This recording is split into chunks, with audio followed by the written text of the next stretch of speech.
Hello, and welcome to today's episode of The Pagan Parlor. Today is Friday, December 24th, 2021, and I am your host, Maximilian Pensword, but you can call me Max. Here in this podcast, we explore a variety of things related to paganism. At this point, I would like to give a notice and reminder that paganism is a broad term that envelops many different pantheons and belief systems, and as such, this podcast will be focused on paganism as a whole and not on any specific branch of it. Each episode contains a short lesson on a stone or metal, a Pagan Promotions segment, a story, myth, or legend, a segment I like to call Keeping Up with the Christians, which you will hopefully find amusing as well as informative on what the Christians are up to lately, and an audience Q&A segment. Now, since we are all busy people, we'll jump straight in with a quick ritual.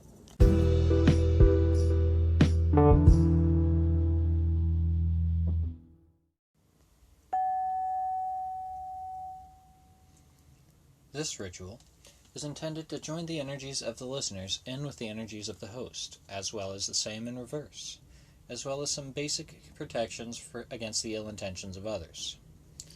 I will now light the candle, and as I do so, I invite all beings of good energy and good intent into the ritual space.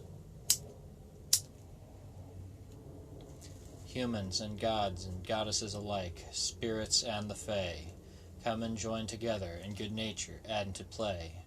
Come old, come young, come scarred and burned, it matters not, there's a lesson to be learned. Come in good faith and you will be safe, but come with ill intent and your mind shall get bent. Bring us together in storms and good weather, keep us from pain and from those who are sane. For the harm of none and the good of many, we call to the gods and they are many. Blessed are we, so mote it be.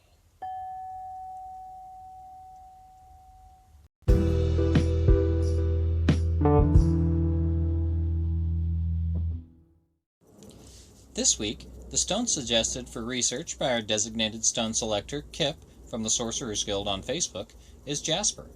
As such, let's get ready to learn something magical. This week's lesson uses information that comes from ravencrystals.com and wikipedia.org. Jasper is formed through the microgranular combination of chalcedony, quartz, and other mineral traces. It is opaque and impure variety of silica that can come in red, brown, yellow, green, and sometimes even blue. This stone is commonly used as a gemstone or for ornamentation and rates between a 6.5 and a 7 on the hardness scale. The stone has been used to create tools as far back as the 4th and 5th millennium BCE. In a metaphysical sense, purple and mauve jasper are associated with the crown chakra, blue with the throat chakra, green with the heart chakra, yellow with the solar plexus, red with the root chakra, and blue and red for the sacral chakra. It is also associated with the zodiac sign of the Leo and is known for nurturing and supporting energies which help to balance and ground out your energies as well as aligning the physical, emotional, and mental bodies. Each of the different colors of jasper have different properties, much like how they are aligned to different chakra points. We don't have time to get too in-depth in all of them, but really quickly, blue jasper is good for connecting with the spirit world and recovering from degenerative diseases. Brown jasper is connected with the earth and grants stability and balance. Green jasper helps with diseases and to release obsessions. Red jasper is good for strength and balance as well as improving vitality over time. Yellow jasper is good for protection during travel as well as promoting healthy digestion. Black jasper is great for grounding and is good for facing challenges with integrity. And there are many other types of jasper as well, so if you want to learn more, you're going to have to do some research individually. Much as with citrine, labradorite, and others, jasper contains silica, and you don't want silicosis. I don't think I even need to repeat it at this point, but don't be a dumbass and grind, cut, or file jasper without breathing equipment. Not being able to breathe because of silica dust in your lungs would really suck.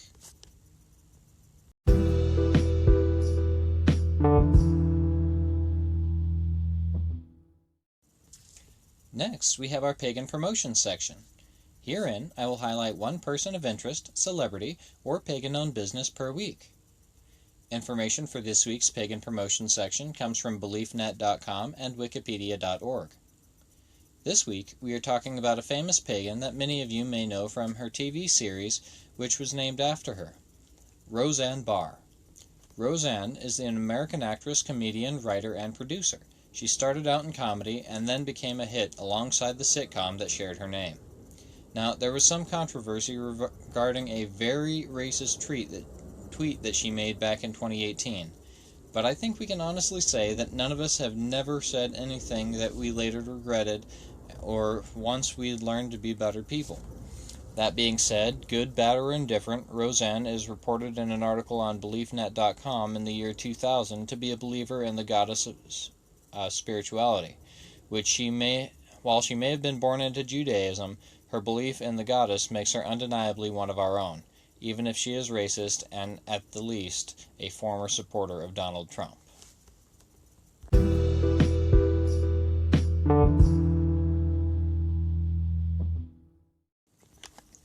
The next section is on stories, myths, and legends. In this portion of the podcast, I will retell a legend, myth, or story related to the gods, magic, or anything else I feel to be paganism related.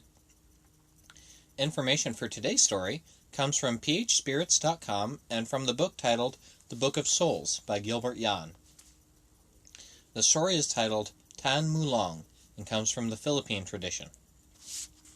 Now, because of how confusing the story from the Philippine tradition was last time, and due to the request of one of the listeners, I decided to find a little bit of background information regarding the soul within the Philippine folklore. And before we get into the meat of the story, we'll learn a little bit about that. According to the soul book, the human soul has two existences. One that exists connected to the body and its life, and the other spiritual, and existing all on its own, without need to be connected to the body. It gives details about how, due to shock, the soul can leave the body, causing a person to continue to live for a while but to be without senses, much like a boat without a rudder. Also, while a spiritual soul does not need to be connected to the physical body, it does require sustenance regardless, and so if one goes to bed hungry, their soul may leave their body in the form of an insect or small animal in order to search for food. In addition to this, it is possible for one's spiritual soul to be forcibly removed from the body and held prisoner by bad spirits known as the Encanto. Today's story is a story of just such an event. This is the story of Tan Mulong. The wind was in a playful mood, being in a part of the coast to which she rarely went and was feeling adventurous. She began to playfully push her gusts and breezes along the water, causing ripples as they passed along, which caused her to smile and dance dizzyingly along the sands of the beach. Suddenly, as she danced along, she stopped. There was a feeling that she was utterly unused to.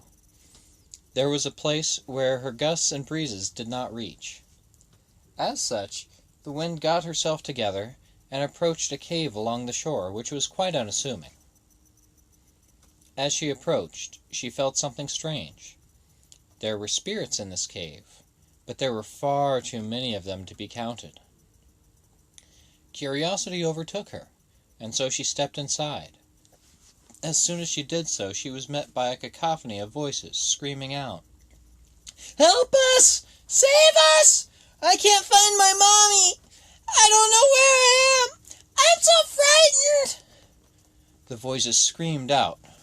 All of a sudden, another voice cuts through the others harshly, simply yelling out, "Enough!" And then there was quiet.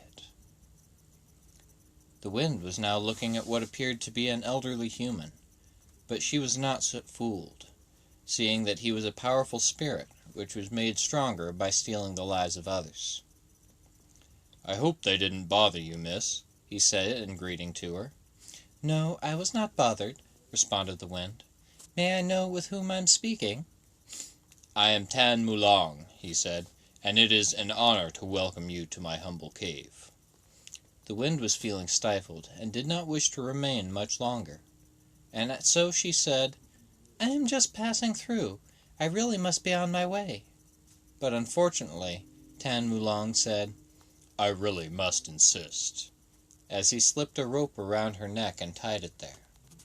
"I am certain that you will find the company here most pleasant." She tried to move, to get away, to escape from Tan Mulong and his cave that stifled her gusts and breezes, but it was to no avail. Some force held her paralyzed, and she could not escape. The wind looked around at the cave she was in, and the captive spirits that covered every inch of it, now fully realizing her folly.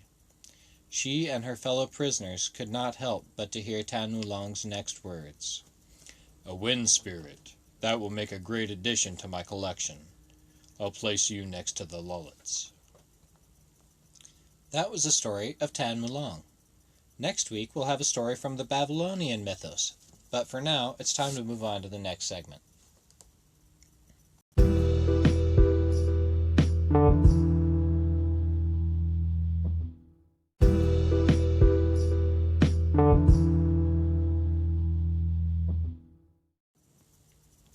Now let's move on to the next segment, which I like to call Keeping Up with the Christians.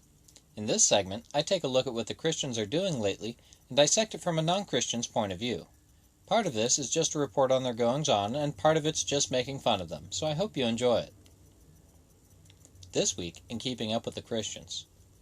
According to an article on worldpoliticsreview.com, 4 months ago, over 1,000 unmarked graves were located in various locations across Canada in regions near where the Catholic residential schools were located, starting around the mid-19th century and continuing into the early 20th century. It then goes on to talk about how during that time period, more than 150,000 Indigenous children were separated from their families and forced into a network of over 130 boarding schools run by the Catholic churches, with the idea to civilize the native peoples and force assimilation.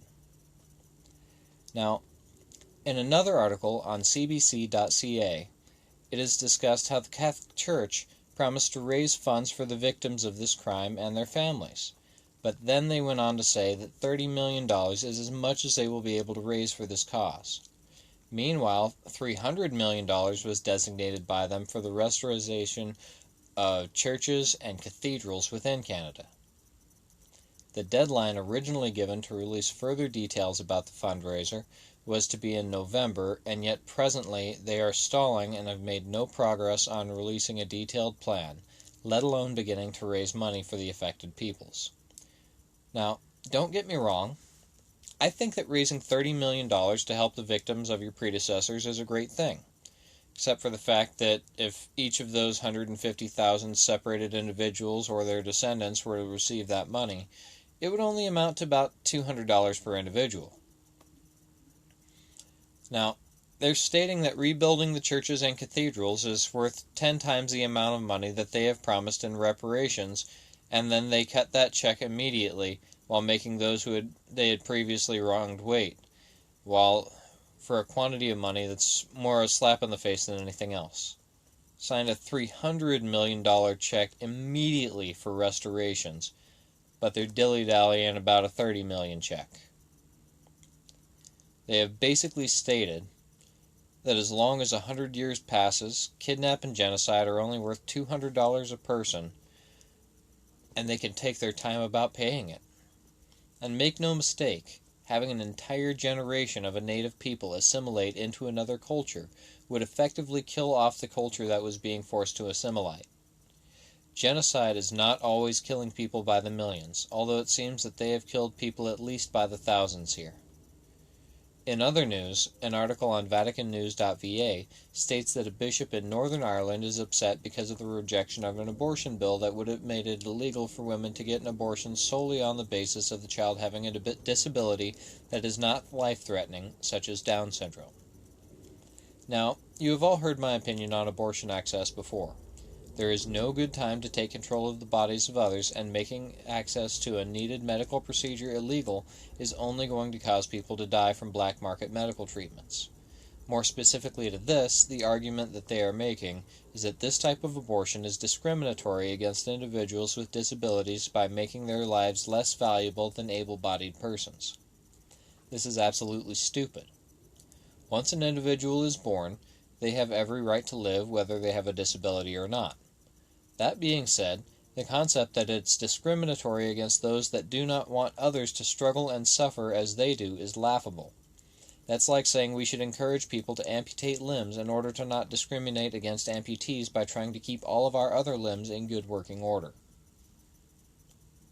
Finally, according to yet another article on VaticanNews.va, Pope Francis reportedly told a woman who was the victim of domestic violence that it was satanic to attack someone who cannot defend themselves. Now, in and of itself, this would seem like a good thing. There are a few things I would like to point out. First, most Satanists that I've met are actually very kind people who conform to the law of doing what they will while harming none. This means that the act of committing domestic abuse is altogether not satanic and seems to be a Christian thing, as discussed in Deuteronomy 25:11, which tells you that if your wife reaches over and grabs another man's junk in order to defend you in a fight, you two are fighting, she reaches over and grabs him by the dick to help you not die. What you should do in that instance is to cut off the hand that she used in order to grab that other man's junk and save your life. Additionally, there are Christian websites like biblicalgenderroles.com, which not only trounce all over the concept of the trans community, but they also try to use the Bible to justify such things as disciplining your wife and owning her as property. I don't think anyone in this day and age needs to be told why it's bad to consider other people as property, regardless of familiar bonds or legal ones. Seriously, when are people going to learn that any kind of domestic violence is simply bad, and calling something satanic just because it's bad is just being rude to all the kind and good-hearted Satanists out there? Well, that's it for Keeping Up with the Christians for today. Tune in next week and find out the latest Christian drama.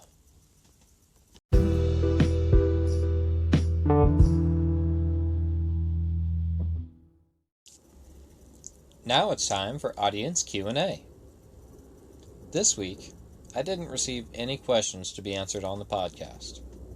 To anyone who wants to chime in, if you have any questions, leave a comment or suggestion or content suggestions, or even just want to send me a death threat because you're a butthurt Christian and can't stand to hear me talking smack about your religion, please feel free to send them to me at paganparlor1313@gmail.com. After all, the Christian God is just a slave master, sky wizard, not very nice person who's too jealous to admit that there are other gods. If you don't like it, send me an email, paganparlor1313@gmail.com.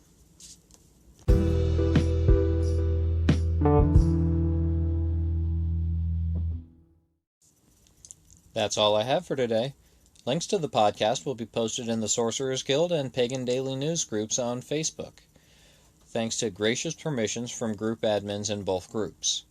Also, if you haven't yet, make sure to check out the Pagan Parlor Facebook page as well as the Pagan Parlor Facebook group, as well as to stay up to date on current episodes and discuss their comments with other listeners as well as myself. Thank you for tuning into the Pagan Parlor. Finally, I'd like to say one last time that any questions, comments, suggestions, or death threats can be sent to paganparlor1313@gmail.com. The whole of the law shall be do as thou wilt, but harm none. Blessed be, and don't forget to blow out your candles.